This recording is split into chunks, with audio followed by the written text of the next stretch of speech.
Hi, I'm Anita and Sunita of Crimson Catz, and this is Joe Hell or Sunshine and SSJ. and any other name you want to call her.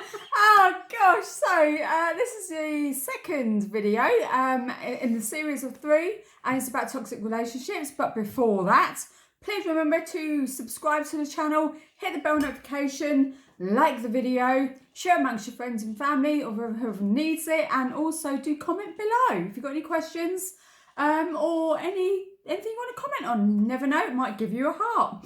Right, so Oh yeah, hearts. oh yeah, give you a heart. Oh, It's not a I heart, it's got to be a forgot about good hearts. comment. Right, so I'm Anita and Sunita. I deal with and I help women in midlife, and also I help women in toxic relationships. If you're a guy watching this may help you as well, because it does happen to men as well as women. Toxic relationships, this came up in our Wonder Woman Club on Facebook. And these topics, because the first video was about trauma, so if you haven't seen that, do check that one out. And the third one will be about age and obstacles. So this one here, as I said, is about toxic relationships, but we're going to be talking about toxic relationships not within our families, but with, say, your partner, husband, ex-boyfriend, whatever, or ex-girlfriend, whatever you want, however you want to put it, right? So toxic relationships, where do they start from? Really, childhood. Okay, so you're looking for approval from, say, parents or whoever has brought you up. And you get to an age, say around 7, where you conform to things, okay? And you look for that approval, pat on the back. You look for people saying nice things to you, you know, and if you don't get that, then you wonder why, right? Okay, so you wonder why aren't they saying you're pretty, beautiful, handsome, whatever? What do I need to do in order to get their approval? What do I need to do in order to get their attention? This goes on through teenage years, and you know, if you want to get a boyfriend, girlfriend, whatever. So you know, whatever way, something triggers it, and you feel you are not worthy. Because back then, you know, you had to do 5,000 things, jump through hoops, just to get a pat on the back, or saying something like, oh, thanks for doing that, you were great. Yeah, and this also goes like with schools and stuff, when you got favourite teachers, and if they don't notice you, if they don't give you that attention, then you question yourself, like, why aren't they, you know, being nice to me, or why can't they say something nice to me, and you know, and things like that. And it goes on and on and on, and then you get into a point where you want to have relationships, so you go onto this dating thing, okay? So you may find somebody organically, and they may be someone that you know, which is okay, it's great.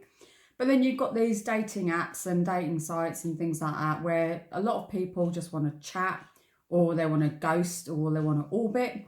And then it comes to a point where you wonder why they've stopped talking to you, or why they're asking you certain questions, see what they can get out of you, that sort of thing. Now, what can you do? Well, firstly, why do you attract it? Well, looking back, like I said, with the childhood thing, going on through to adulthood, there are certain things that you're waiting for, or you're feeling they don't give you enough. They haven't given you enough. Now, also, think about yourself. How do you rate yourself, right? How worthy are you of being with yourself? Because at the end of the day, you are your own best friend. You are the one who's got to spend time with you. Nobody else is going to do that for you, yeah? It's all about you. If you can't sit in a room by yourself for half an hour without wanting somebody to give you that encouragement or compliment, approval, whatever, there's an issue, yeah?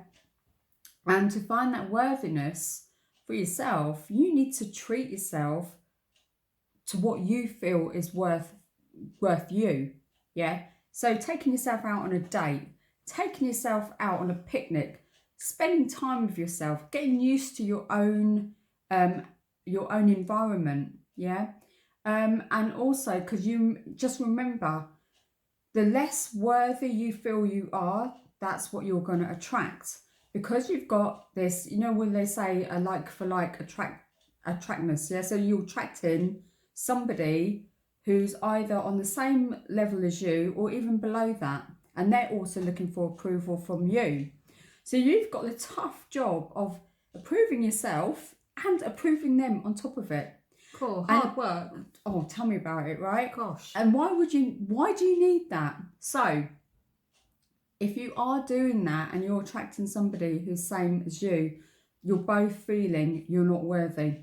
You have craved that attention, you've got that attention, and you want to keep that attention for as long as you can. Now, if that develops into a relationship, the issues here are you're both still on that same wavelength, yeah? So you're both going to be sitting in a conundrum, sitting in that environment thinking, well, okay, he's like that and I'm like that, or she's like that, and it's okay, and we can just sort of like move with this, but really I want this, but I don't know how to get it because I don't think I'm worth it. So what happens then is basically the relationship either go sour, they can become toxic to you, they can be depleting your energy, so they're energy vampires, and you could also be doing the same, not just to them but also to yourself, because again they're taking your energy, but also you're trying to keep your energy because you're trying to feel there's something worthy holding on to, yeah? Whether it's yourself or whether it is the relationship. So you become your own worst enemy at the end of the day. Completely, yes. So what I'm saying here now is that you need to find your own worth. Now, affirmations are great. If you don't believe in affirmations, this is a good time to try them, because the more you affirm, the more you believe. So if you've got like a clean slate, you can start doing things, but with the affirmations you need to make sure they're in the present, yeah, not the past, not the future. You bring it all into the present. Bring the I am. Oh yeah, so this is it. So it's like, I am worthy of love, I am worthy of a great life, I am worthy of I don't know, happy friends and family, I am worthy of a great guy or great girl. And you have to believe it. You have to believe it in order to receive that, yes, which is part of law of attraction as well. Now, also with the toxic part. So if you're developing more patterns of the same thing, you haven't done enough work on yourself. So you can sit there and say, yes, I forgave myself back in the past. I've forgiven myself now. I've looked after myself and I've done this and that. Now, if you've done that and you have religiously done that, you've done it properly, you should then be attracting somebody on that wavelength, yeah? So where your energy's up, you should be attracting somebody who's going to say, yeah, I love this. This is great. This is where we combine ourselves. We can work together, yeah?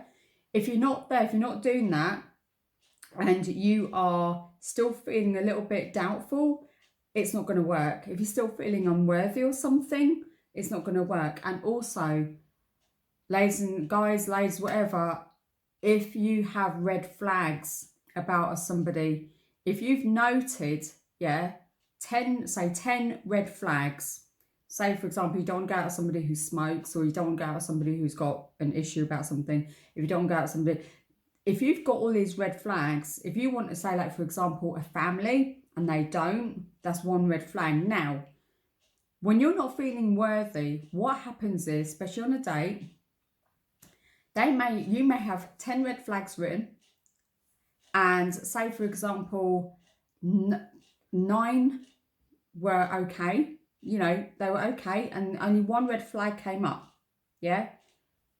What happens is, when you're not worthy, is that you accept that red flag because you think, well, there's nothing else that's wrong with them apart from this red flag.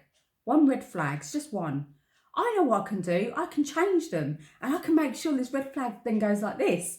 Because I've got it all mapped up in my head that we get on well, we're attracted to each other, all the other things that we wanted, but there's one little red flag, it's okay. No, it's not. I tell you something now, That one red flag is what's going to kill the relationship. Bang, that's it. Because it's going to niggle you and it's going to bug you, and then it's going to go on and on and on until it gets into an argument. Right, and you know, if you're looking at changing someone, it's a task and a half. Well, you shouldn't be. And you shouldn't need to change somebody. No. If you are with somebody, it's because you liked everything about them. In the first instance. Yeah, you liked their qualities, what they were about, what they were told you. You know, if for a certain reason 2 years down the line or 1 year down the line they've lied about something, that's another ballpark. That's another story. That's something else. That it's about them and what they have to do to rectify that. Then it'll be your choice whether you leave that relationship or whether you just carry on. But you need to remember there's going to be resentment, and like I said, with the red flags and stuff, things like that pop up, it's going to niggle you and it will bug you. All right. So if you are creating those patterns again, you need to be aware, have I done the work for myself? Am I worthy? Do I know that I'm worthy? Everyone is worthy of great stuff, everyone. But if your mindset is not going to change and you believe only what you've done as work on yourself for that part, and you've only done it for like 2 weeks, believe me, it takes longer than 2 weeks. Yeah, because you have to believe it. 12 weeks onwards, yeah, because your mind starts to reset and you start to believe a lot of things that are positive about yourself. And just be aware, you know, these things, if you're not dealing with situations and stuff, leads to trauma. Yeah. So ladies, gents, whoever's watching this, yeah, make a list of all the great things about you, yeah, and make a list of the things that you really want to work on. And if you find it difficult to write affirmations, get sentences that you really like, that you respond to, and copy them into a book. Yeah. And there's loads on the website and stuff like that, but also you can place them on Notepads? Yeah, notepad, stickies, whatever. And if you just write down the affirmations, put them on the mirror, around you, ceiling if you want, in a big piece of paper or something, then do that, because that will encourage you to repeat and repeat. The more you repeat, the more you believe, right? So I hope that has helped you in regards to relationship. If you've got any questions, please comment below, but please also remember to subscribe, like and share, and also hit the bell notification. Ding, ding, ding. Do watch out for the third video, which will be about age and obstacles, all right? And watch the first one if you haven't seen the first one. That was about trauma with Sunny. So I'm going to leave you with that. Like I said, got any questions, place them below. If there's something that I haven't covered that I can cover in another video, I will do that. But otherwise, I'm Anita and Marissa of Crimson Catz. And I'm Sunita, SSJ, and Sunshine. And we will see you on the next video. Ciao, Take ciao. care. Bye. Hope that helped.